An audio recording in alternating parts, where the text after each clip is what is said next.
আসসালামু আলাইকুম everyone, welcome to its talkies. যদি এমন হয় আজকের থেকে ৩০০ বছর পরে মানুষদের উপর বানররা রাজত্ব করে, তাহলে কেমন হয়?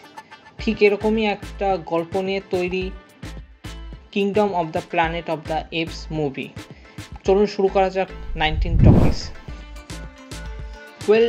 প্ল্যানেট অফ দ্য এপস ফ্র্যাঞ্চাইজির 4th পার্ট মুভি হচ্ছে Kingdom of the Planet of the Apes. এখন এই মুভিটা দেখার ক্ষেত্রে প্রথমে সবচাইতে বড় কোশ্চেন হচ্ছে কি, এই মুভিটা দেখার জন্য কি এর আগের 3টা পার্ট দেখা লাগবে নাকি না? অ্যান্সার হচ্ছে না। যদি আপনারা এর আগের 3টা পার্ট নাও দেখে থাকেন, তবুও আপনারা এই মুভিটা এনজয় করতে পারেন। কিন্তু এই 3টা পার্টের কিছু কিছু স্টোরি এই মুভির কিছু কিছু সিকোয়েন্সে এক্সপ্লেন করা হয়েছে।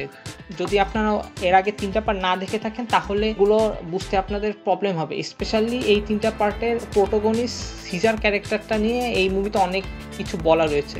তবুও যদি না দেখে থাকেন তাহলে কোনো প্রবলেম হবে না। এখন এটা একটি ফ্যান্টাসি সাইফাই জনরার মুভি। এখন এই মুভিতে সবচাইতে বড় একটা জিনিস লাগে হচ্ছে এই মুভির ভিএফএক্স ও সিজিআই। এই দুইটা জিনিসই এই মুভির একদমই পারফেক্ট। পুরো পারফেক্টভাবে এই মুভির ভিএফএক্স এবং সিজিআই কমপ্লিট করা হয়েছে, এতে কোনো ত্রুটি নেই।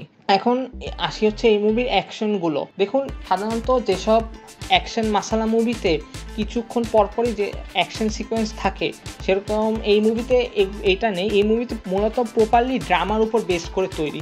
কিছু কিছু জায়গায় আপনি অ্যাকশন দেখতে পাবেন, বাট এই মুভির ক্লাইম্যাক্স সিকোয়েন্সের অ্যাকশনটা ছিল অসাধারণ। আর এই মুভির স্টোরিটা অতটা ইউনিক না, নর্মাল যেরকম স্টোরি থাকে ঠিক সেরকমই, বাট স্টোরিটাও খারাপ না। এখন কথা হচ্ছে এই মুভিটা ওভারঅল কেমন। এই মুভিটা ওভারঅল একদম পারফেক্ট। এই মুভির ভিএফএক্স সিজিআই পারফেক্ট এবং বানরদের মধ্যে কনভারসেশন, স্টোরি বিল্ড আপও অনেকটা ঠিক আছে।